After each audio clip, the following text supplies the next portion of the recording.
चलिए दोस्तों, स्वागत करते हैं आपका आज के इस नए वीडियो में। तो चलिए स्टार्ट करते हैं प्रश्नावली 6.2 कक्षा 10 गणित को। तो इसमें प्रश्न संख्या 4 देखेंगे। प्रश्नावली 6.2 के प्रश्न संख्या 4 में क्या दिया है, एक फिगर दे दिया गया है, एक आकृति दे दी गई है जिसमें DE समांतर AC है। DE समांतर AC के है और DF समांतर है AE के, DF समांतर AE के है। और हम लोगों को सिद्ध क्या करना है, BF बटे में FE बराबर में BE बटे में EC। तो चलिए इसको सिद्ध करते हैं। तो कैसे सिद्ध करेंगे, तो हम लोगों को आप बताइए कि आपने थेल्स पर में पढ़ा है या नहीं। अगर जो नहीं पढ़ा है तो आपको समझ में नहीं आने वाला, पहले उसको देखिए तब इसको पढ़िएगा। तो जिन लोगों ने पढ़ा है वो लोग चलिए देखते हैं। तो क्या अब हम लोगों को एक ये त्रिभुज दिख रहा है, फिगर तो एक ही कलर से, लेकिन मैंने 2 कलर का यूज कर दिया है आपको समझाने के लिए। तो एक त्रिभुज आप लोगों को दिख रहा होगा ABE, त्रिभुज ABE, त्रिभुज ABE दिख रहा है ना। तो चलिए उसको पहले यूज करते हैं त्रिभुज ABE में। त्रिभुज ABE में अब हम लोगों को अनुपात निकालना है।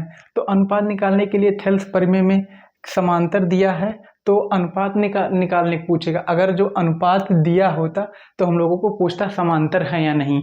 तो ये अनुपात पूछ रहा है तो समांतर दिया गया है, तो समांतर दिया गया है। तो चलिए देखते हैं त्रिभुज ABE।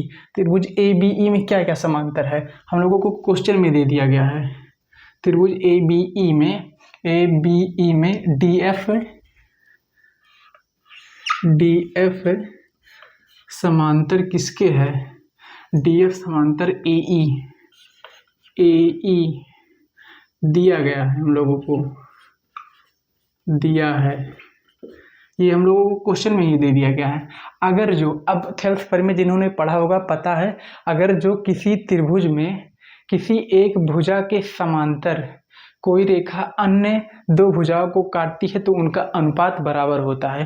तो जब अनुपात ये दोनों रेखाएं समांतर हैं तो AD बटे में DB बराबर में BF बटे में FE होगा। ये थेल्स प्रमेय से होगा। थेल्स प्रमेय जाके पढ़िए पहले जो लोग नहीं पढ़े हैं। तो अब क्या होगा, जब DF समांतर AE है तो AD बटे में AD बटे में DB बराबर किसके होगा, BF बटे में FE, BF बटे में FE किसके द्वारा, आधारभूत समानुपातिकता प्रमेय यानी कि थेल्स प्रमेय से। थेल्स प्रमेय से इसको लिखना जरूरी है, नहीं लिखेंगे तो नंबर आने के चांस कम रहते हैं। इसको लिख देंगे तो सब समझ जाएंगे कि हाँ आपका टॉपिक सही है। तो अब ये थेल्स प्रमेय से एक निकल गया है। अब एक त्रिभुज हम लोग और इसमें से देखेंगे। कौन सा त्रिभुज, त्रिभुज ABC। देखिए वीडियो चालू तो है या नहीं, हाँ वीडियो चालू है। त्रिभुज ABC, अब ये पूरा बड़ा वाला त्रिभुज में हम लोगों को क्या दिया गया है, क्या क्या समांतर है। ये रेखा, ये DE समांतर है, DE समांतर AC है। DE समांतर AC है। तो किसी, फिर से वही थेल्स प्रमेय लग गया, किसी त्रिभुज के एक भुजा के समांतर खींची गई रेखा अन्य 2 भुजाओं को समान अनुपात में विभाजित करती है। तो अब त्रिभुज कौन सा, पुनः त्रिभुज ABC में क्या क्या दिया गया है, DE समांतर AC, DE समांतर AC हम लोगों को दिया है क्वेश्चन में। DE समांतर AC दिया है। तो अब फिर से थेल्स प्रमेय लगाएंगे। तो जब थेल्स प्रमेय लगाएंगे तो फिर से AD बटे में BD, AD बटे में DB dB बराबर किसके होगा, AE बटे में EC, BE बटे में EC, BE बटे में EC बराबर किसके होगा, BE बटे में EC। अगर जो हम लोग किधर से देख रहे हैं, हाँ BE बटे में EC, BE बटे में EC।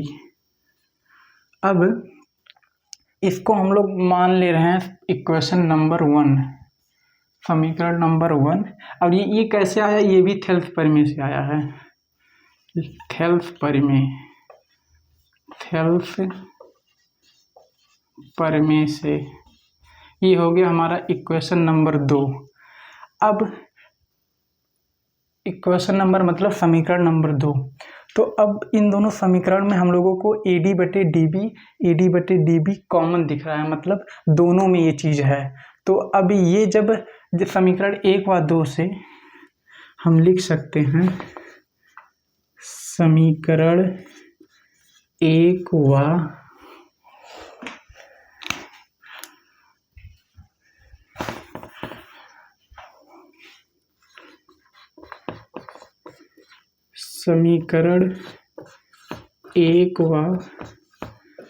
2 से हम क्या लिख सकते हैं, AD बटे DB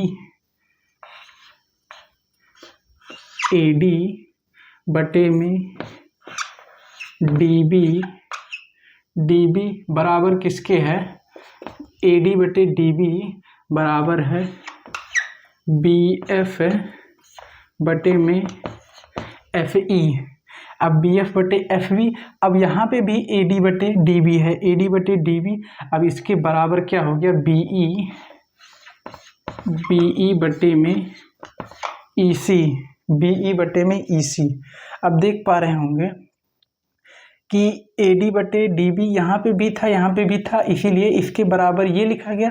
फिर इसके बराबर जब ये है तो समीकरण 2 में भी AD बटे DB बराबर है BE बटे EC के, इसके लिए इसके बराबर इसको लिख दिया गया। अब ये हो गया हमारा समीकरण नंबर 3। अब समीकरण 3 से अब हम लोगों को पूछा क्या था, BF बटे में FE बराबर में BE बटे में EC। अब हम लोग AD बटे DB को यहीं छोड़ देते हैं, तो क्या लिखेंगे, समीकरण 3 से BF बटे में FE बराबर में BE बटे में EC इति सिद्धम, मतलब कि ये सिद्ध हो चुका है।